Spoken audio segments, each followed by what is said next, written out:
Hola, bienvenidos a Pensar Economía. Hoy con Nicolás vamos a hablar de las reservas, de lo que está pasando en un momento económico de cierta incertidumbre, ¿verdad, Nico? Sobre todo lo que ha pasado en la región y cómo tiene que avanzar y moverse Uruguay en este panorama. En ese panorama, Pepe, buenas noches para todos. Es como tú decís, uno de los temas que está surgiendo y es uno de los ejes de la situación actual es lo que está haciendo el Banco Central en el mercado de cambios. Estamos con una situación en Brasil que es realmente muy complicada por lo económico y por lo político, y ambas cosas hacen sinergia y han llevado al Brasil una inestabilidad realmente muy grande. La calificadora de riesgo Standard & Poor's le sacó el grado inversor. El resto de las otras dos calificadoras grandes a nivel global, Moody's y Fitch, todavía no lo han hecho. Es posible que demoren un poco más, pero seguramente van a acompañar a la primera. Por lo tanto, Brasil estaría perdiendo grado inversor. No es algo menor en modo alguno. Estuvo este fin de semana invitado por el semanario Búsqueda el expresidente de Brasil, Fernando Henrique Cardoso, en una charla muy interesante porque, claro, un protagonista de primera línea de la política brasileña que hizo un análisis de lo que está pasando, ¿verdad? Si bien él tiene una visión crítica del PT, del gobierno actual, claro. Digamos que dio una visión también, él como protagonista del ciclo, y bueno, hizo una breve historia de lo que ha sido el avance económico que ha tenido Brasil y por qué se llegó hasta esto. Bueno, hay un gran desequilibrio fiscal en Brasil, además se incurrió en unas transferencias a los bancos de desarrollo del BNDES en Brasil para que subsidien las grandes empresas brasileñas. Bueno, todo eso ha generado lo que dijo Fernando Henrique, el quiebre del tesoro. El tesoro brasileño quebró, lo cual es un concepto muy fuerte, sobre todo viniendo de quién viene. Aún así, en un momento de la charla dice, tal vez el dólar en Brasil haya sobre reaccionado. La semana pasada llegó a los 4 reales con 15. Al cierre de la semana pasada bajó, se fue más a los 4, 3,98. Y no es el único que lo dice. Hay economistas que yo he consultado en los últimos días respecto al sistema de Brasil que ven que el dólar en Brasil no debería irse mucho más allá de esto. Además, ya el Banco Central de Brasil hizo un anuncio como diciendo, ojo, que podemos usar las reservas. En Brasil está pasando lo opuesto en Uruguay. El dólar se ha ido para arriba, pero el Banco Central no movió ni una reserva, prácticamente.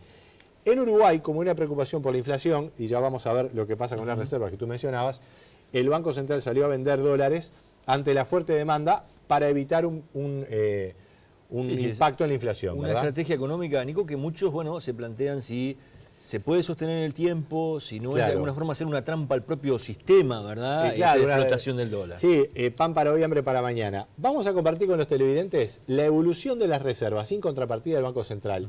Vamos a repasar el tema reservas. Esto no es un ahorro que tenga el Estado, simplemente es un recurso financiero que Uruguay ha acumulado hasta por lo menos el año, lamentablemente ahí no tenemos bien las fechas, pero esto es una gráfica que va del 2010 hasta el último día registrado, ¿verdad?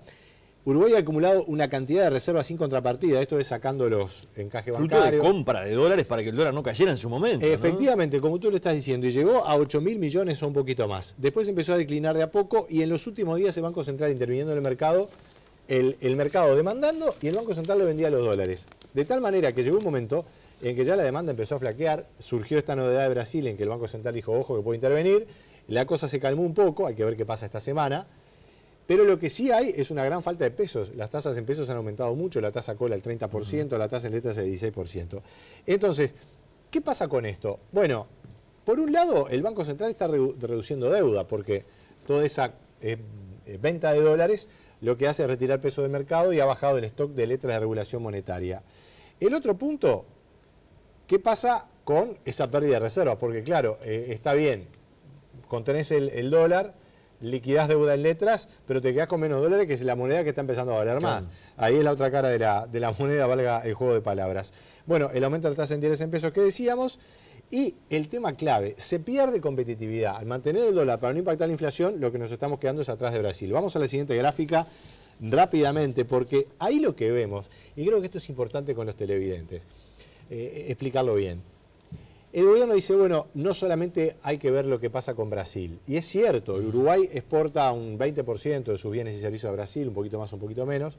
Tenemos un vínculo muy fuerte, pero no es lo único. Ahora, ¿qué ha pasado? Aquí tenemos una gráfica que suma, digamos, desde el año 2007 aproximadamente en adelante. Ustedes ven allí en rojo la competitividad con Brasil y en azul con el resto del mundo, digamos, ¿verdad? Sacando a Argentina es una situación complicada. En los años que van desde 2007 hasta 2010 aproximadamente, Nos manteníamos con Brasil, que también estaba trazando su tipo de cambio, pero perdimos mucho con la región. Y después mantuvimos con la región una competitividad que ya habíamos perdido y empezamos a perderla con Brasil. Entonces, claro, del gobierno se dice ahora, bueno, no, Brasil no es lo único, es cierto.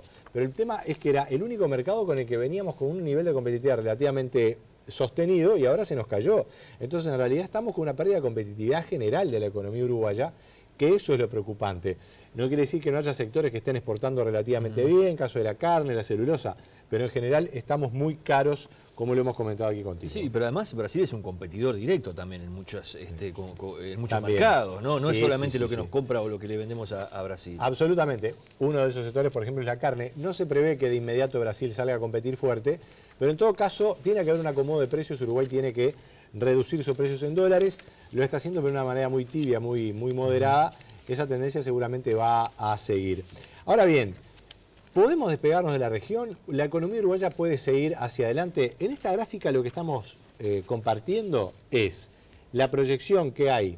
Digamos, los datos hasta 2014 son los datos ciertos. Uruguay ha crecido por encima de la región. Nos despegamos de Argentina y sobre todo de Brasil, que es la gráfica verde oscuro abajo. 2015 y 2016 son las proyecciones. Ahí pusimos para Uruguay un 2%, que tal vez hoy por hoy luzca un poco optimista, pero dejémoslo por ahí. Para Brasil, una caída este año y el que viene. Efectivamente, Uruguay se está separando de la tendencia de la región. Y eso es una buena noticia, es un mejor desempeño. Ahora, ahí puede haber varias interpretaciones. O que realmente estamos mejor, cosa que yo creo que sí, pero estimo que no tanto como para que esta gráfica quede tan separada, ¿no? Ahí hay un efecto de la región que tarde o temprano va a venir y seguramente nos va a frenar en ese crecimiento. Por lo tanto... Hay algunos economistas que ya hablan de una previsión de 1 y algo, 1,7, 1,5 este año. El gobierno ha proyectado 2,5. Mira, seguramente ese tema lo vamos a analizar en el programa que viene porque es lindo meterse en cómo uno puede interpretarle la dinámica del PBI y en los distintos sectores, porque en definitiva el PBI suma a todos los sectores. Ahora, es cierto, las proyecciones del gobierno lucen relativamente optimistas, entre 2 y 2,5. Yo tendería a decir que va a estar entre 1 y 2, y ahí veremos qué es lo que pasa en este segundo semestre que estamos cerrando. Lo que es importante ver, como siempre, es lo que pasa en el mercado de trabajo, porque una economía puede andar mejor, puede andar peor, las familias se endeudan, bueno, llega un momento que hay que pagar los créditos, a ajustar algunos gastos, pero el tema clave es el empleo, Pepe, eso creo que estamos todos de acuerdo, que la economía pueda fluctuar, pero que el empleo se mantenga, el mercado de trabajo se mantenga en niveles razonables.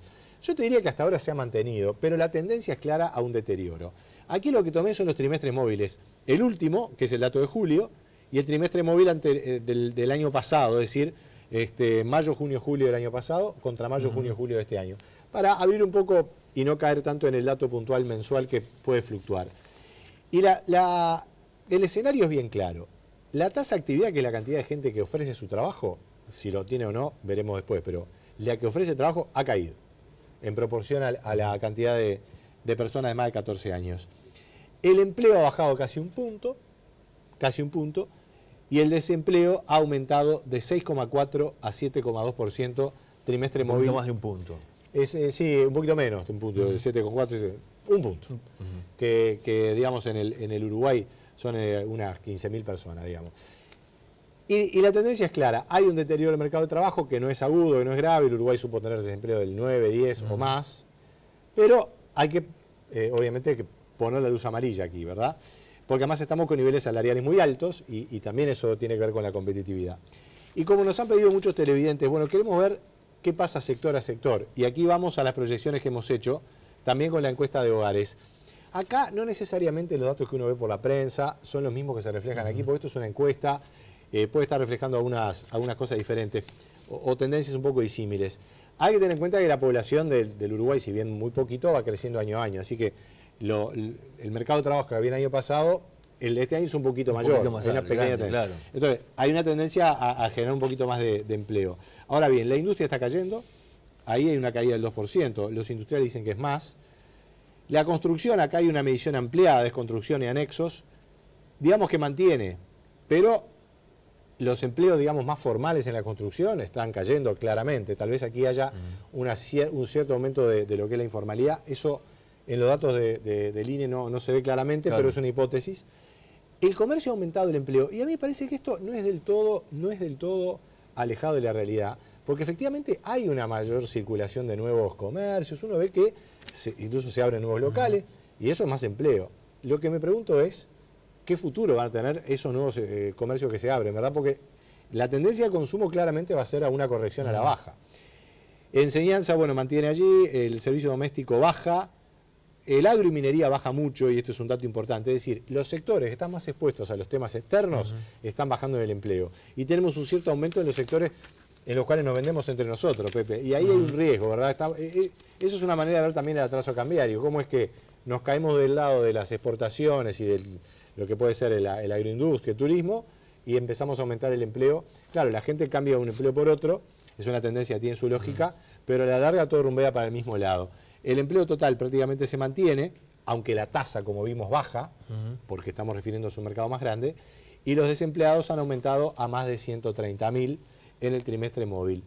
Como decíamos, es un escenario que no es grave, pero es un deterioro que lamentablemente tiene pinta de seguir así. No de un desbarranque ni mucho menos, lejos estamos de eso, pero de un cierto ajuste. Me quedé pensando ya en el cierre, cuando hablábamos de la región, casi no hablamos de Argentina. Sí. Hay muchos que dicen que después que pase la elección en Argentina se va a destapar esa caja. Por ahora lo vamos a dejar ahí en suspenso.